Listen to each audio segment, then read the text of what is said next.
So quite a few people have asked me about what character to summon on for half anniversary, and to be honest, I think my views are going to be very similar to lots of other content creators, and I feel like there's a bit of a general consensus in the community. So you probably won't see anything surprising here in today's video.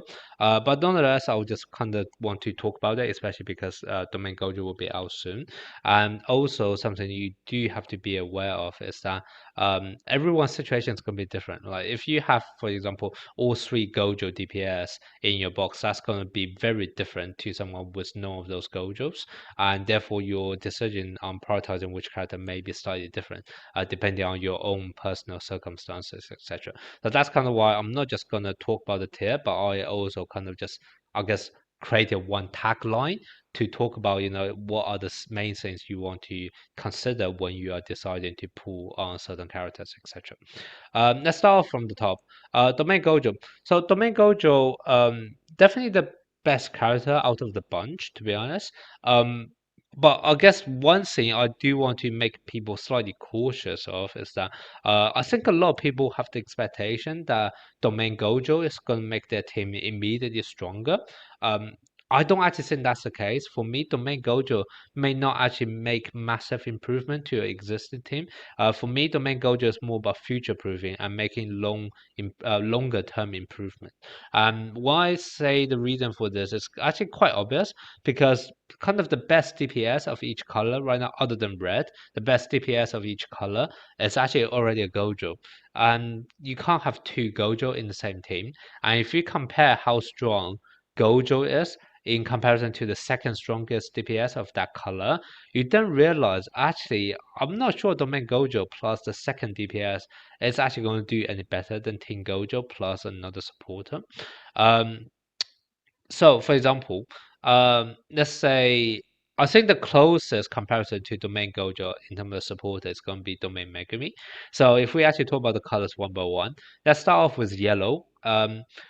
Assuming you are not going to summon on Sukuna and Zong Yuji, by the way, because obviously Domain Gojo comes in terms of priority in front of them. So if you only have cubes to pick one of them, this is something you need to compare against. So I'm not gonna consider Sukuna with Zone Yuji in my comparisons right now. But if we take a look at yellow, so outside of Zone Yuji, obviously the best character is Team Gojo, and the second best is gonna be Nobara. So now if you think about it, I mean Nobara will Nanami, yellow Nanami. But yellow Nanami is less of like a yellow DPS. For me, he is more of like a universal DPS. So that's kind of why I generally consider Nobara as the second yellow DPS. And if you now think about Domain Gojo plus yellow Nobara versus Domain Megumi plus Tin Gojo, I don't actually know which side is stronger. And that's kind of why I don't think Domain Gojo is going to make a massive improvement straight away to the yellow team. And then the same thing for green. The second best green DPS is probably Yuji. Let's have Domain Gojo plus Yuji versus Domain Megumi plus Hollow Purple Gojo. Once again, I'm not sure who's stronger. And then if we think about blue character is a bit of a tricky one because the second best blue character is probably going to be Jogo. However, Jogo is locked behind Phantom Metal, so normally what you end up having is probably like a zero dupe Jogo, whereas for your blue Gojo, that's normally everyone's first SSR, so they are likely to be in the 4 dupe or 5 dupe. So now if you think about that, Domain Megami plus a 5 dupe blue Gojo versus Domain Gojo plus a 0 dupe Jogo. Once again, I'm not sure who actually wins in that lineup. And that's kind of why I feel like Domain Gojo may not actually make a massive improvement to a lot of your existing teams.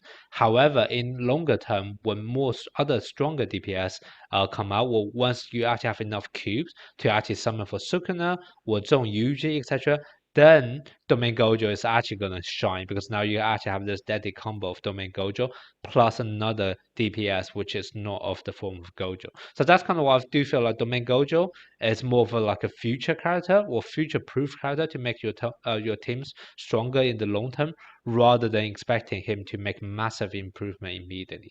So that's probably the main thing I would like to say about Domain Gojo. But nonetheless, I think he's probably still the best character to pick out of everyone here. Then the second character I'm gonna talk about is gonna be Blue Geto.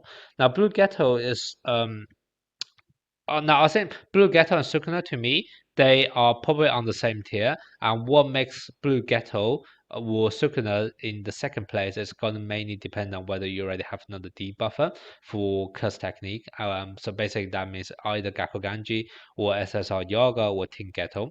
And the reason is if you do not have any of those debuffers, basically what you then end up having is Blue Ghetto can make pretty much all of your teams immediately stronger.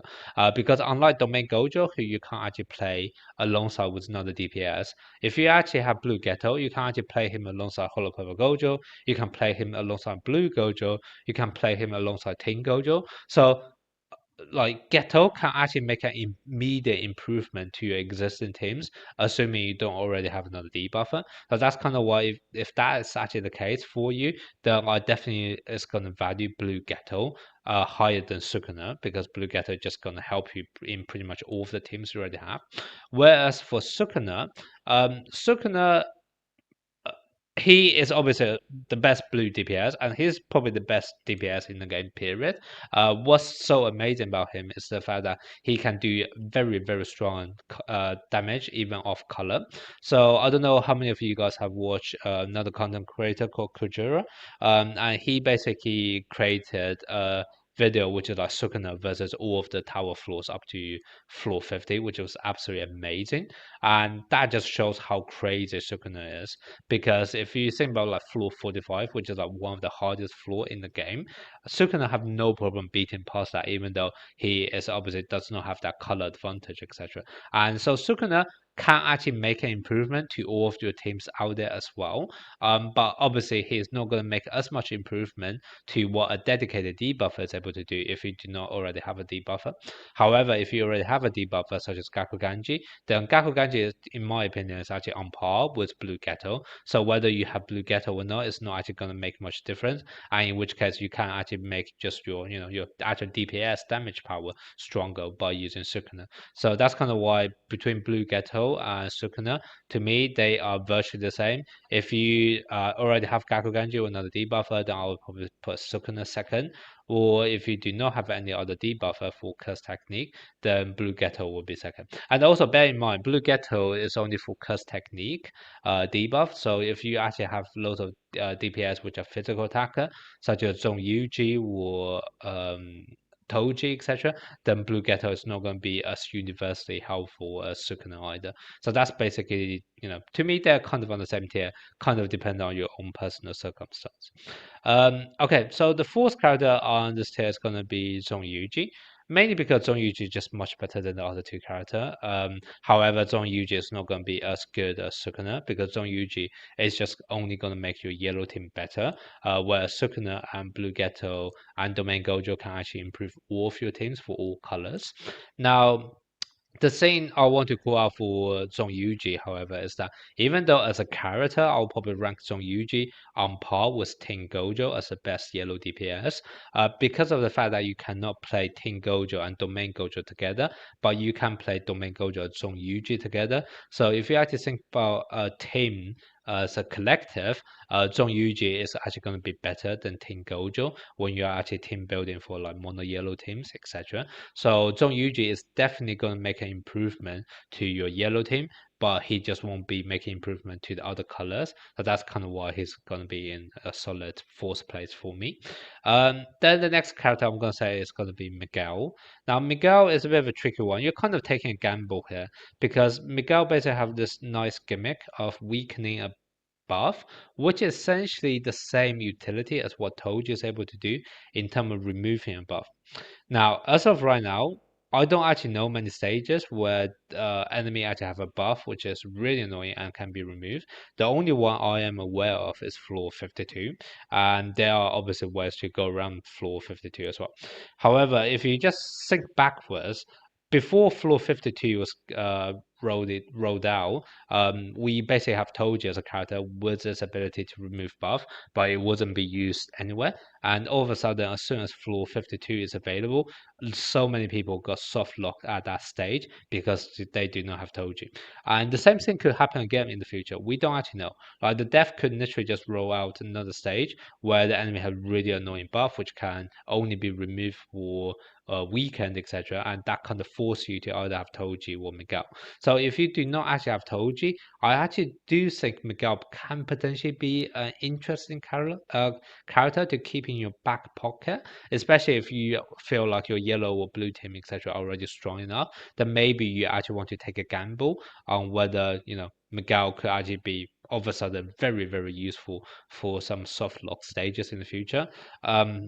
But yeah, I don't know. I mean, this one just taking a massive gamble on whatever the death is going to do. So depends on whether you want to take that risk or not.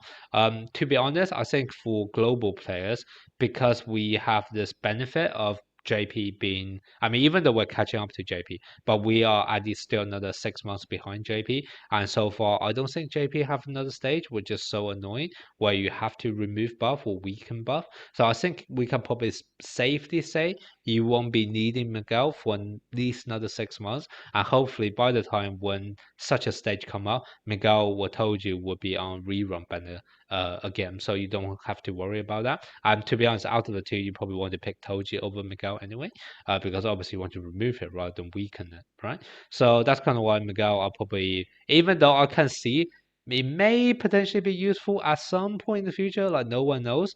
It's a massive gamble you're going to take, and it's probably better off that you spend your cubes on one of the other four characters higher in the list rather than taking that massive gamble on Miguel. And then the last character I don't recommend people to pull is actually going to be Yuta.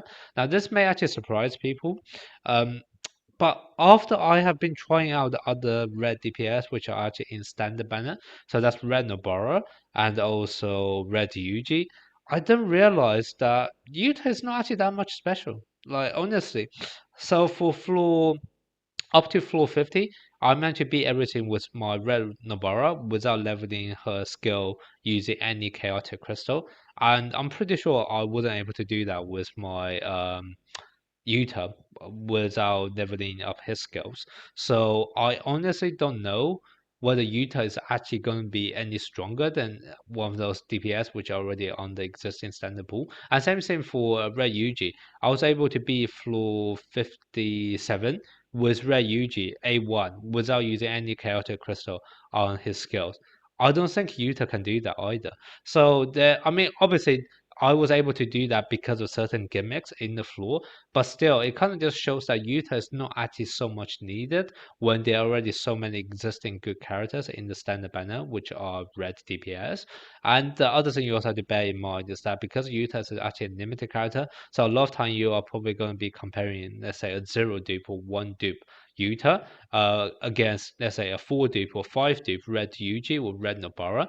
And in those cases, the difference between Yuta and those other red DPS are going to be even smaller.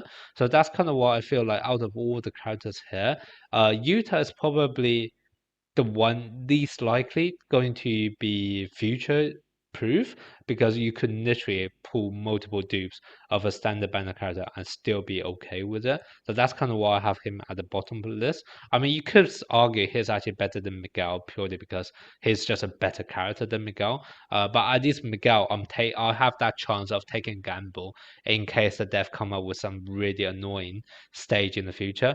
Whereas for Yuta, I can almost guarantee whatever stage which a zero dupe Yuta can clear, I can beat it with a five dupe Nobara or a five dupe Red Yuji as well. So I just don't see any value of summoning just a single copy of Yuta here.